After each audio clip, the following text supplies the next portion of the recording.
नमस्कार, मैं हूं अमर सिंह। हमारा प्रोग्राम कोरोना का कहर में आपका स्वागत है। सबसे बड़ी बात है कि आज जिस तरह से दिल्ली में कोरोना का कहर जारी है, उसके बाद ये भी कहा जा रहा है कि अगर कोई भी पेशेंट के पास अगर उसका सिम्टम नहीं है, उसके बाद भी उसे पॉजिटिव आ रहा है। डॉक्टर शैलेंद्र भदौरिया जी हैं, जो फोर्टिस स्कॉट हॉस्पिटल के इमरजेंसी हेड हैं। सर, सबसे बड़ी बात है कि आपने देखा कि कल दिल्ली के मुख्यमंत्री ने कहा कि किसी भी व्यक्ति को अगर उसका वो सिम्टम नहीं है, उसके बावजूद भी उसे पॉजिटिव उसमें आ रहा है।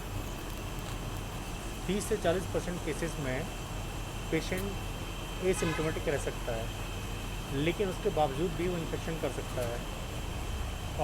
जो टोटल 100 अगर आप 100 लोगों का केस लेंगे कोरोना का, तो उसमें 80% लोगों को माइल्ड सिम्टम्स होते हैं, जैसे सिंपल फ्लू वाले सिम्टम। सोशल डिस्टेंसिंग है, वही हमारा सबसे बड़ा हथियार है कि अगर हम सोशल डिस्टेंसिंग मेंटेन रखते हैं और लॉकडाउन को अच्छे से पालन करते हैं, तो उसका हमारा जो उद्देश्य वो यही है कि अगर कोई खांसता है, छींकता है तो हम सावधानी रख लेते हैं, लेकिन अगर उसके बावजूद भी अगर कोई एसिम्प्टोमेटिक पेशेंट हमें इन्फेक्शन कर सकता है, तो उससे बचने में हमारा लॉकडाउन और सोशल डिस्टेंसिंग काम आएंगे।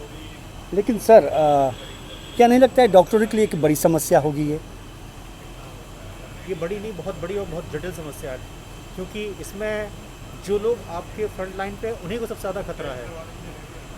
कि हमने भी पेशेंट्स को अलग अलग कैटेगरी में डिवाइड किया है कि कौन से पेशेंट हाई रिस्क में हैं, कौन से पेशेंट डाउटफुल हैं और कौन से लो रिस्क में हैं। ऐसे भी कई जगह हो रहा है कि पेशेंट एसिम्प्टोमेटिक होता है, उनकी हम सर्जरीज करते हैं, सर्जरी करने के बाद वो पॉजिटिव हो जाते हैं, तो उससे इतने सारे डॉक्टर्स और हॉस्पिटल का स्टाफ एक्सपोज हो जाता है, फिर उनको क्वारंटाइन पर भेजना पड़ता है।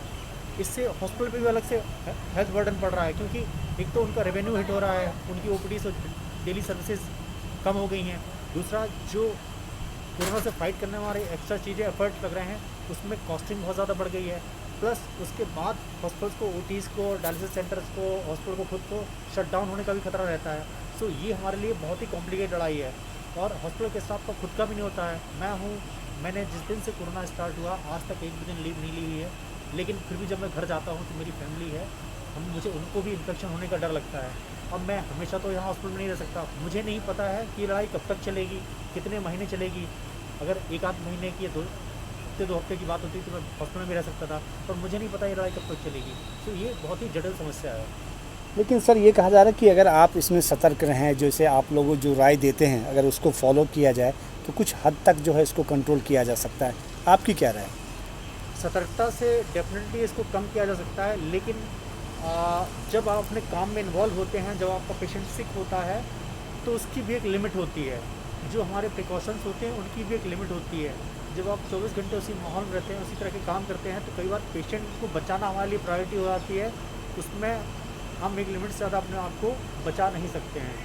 कहीं ना कहीं वो चीज़ें कॉम्प्रोमाइज़ हो सकती हैं, क्योंकि आपके पास जो एसी की हवा चल रही है, मान लीजिए कि कोई एसिम्प्टोमेटिक पेशेंट्स है, उसके अंदर से जो वायरस निकल रहा है वो आपकी हवा में घुल रहा है, तो चीज़ें कम की जा सकती हैं, लेकिन उसकी भी एक सीमा है।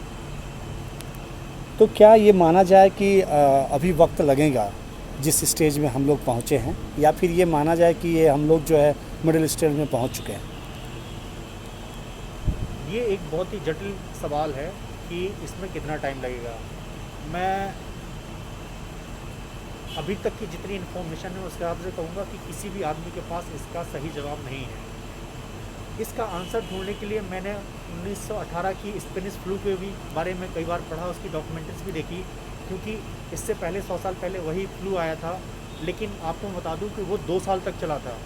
1918 से स्टार्ट होकर फरवरी 1921 तक चला था। सो ये छोटी लड़ाई नहीं है, इसमें कोई संदेह नहीं है। ये किस चरणों में आती है, किस तरह से आएगी, ये अभी किसी के पास इसका पूरा आंसर नहीं है। हमारे पास क्या ट्रेंड होगा, इसके लिए हमें दुनिया में भी क्या हो रहा है वो भी देखना पड़ेगा। सो मैं चाइना पर भी नज़र रखे हुआ है कि वहाँ लाइफ नॉर्मल कैसे हो रही है, क्योंकि चाइना सबसे पहले कंट्री है जो सबसे पहले इफेक्ट हुई, और उसने सबसे पहले लॉकडाउन खोला भी है। सो अगर उनके लॉकडाउन के बाद लोगों को कम फैलता है, तो हमारे पास भी चांस है कि हमने इतना अच्छा लॉकडाउन किया है, तो जब हम लॉकडाउन खोलेंगे तो केसेस उतने ना फैलें। तो हमें पूरी दुनिया से और पुरानी हिस्ट्री से सबक लेना है। शुक्रिया सर, हमसे बात करने के लिए।